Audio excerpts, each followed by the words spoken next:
রাজার ঘরে ছোট রানী এলো পদ্মাবতী, রানী পদ্মাবতী।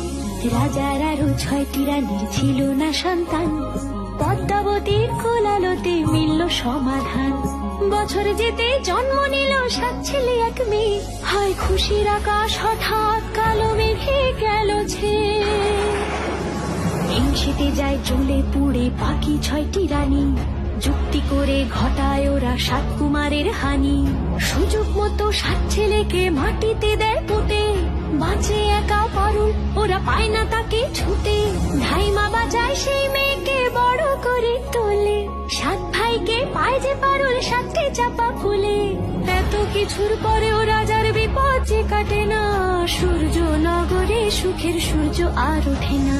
হিংসা বিবাদ বিচ্ছেদ আর প্রেমের কাহিনীতে পারুল বোন কি পারবে 7 ভাই চম্পাকে জাগাতে?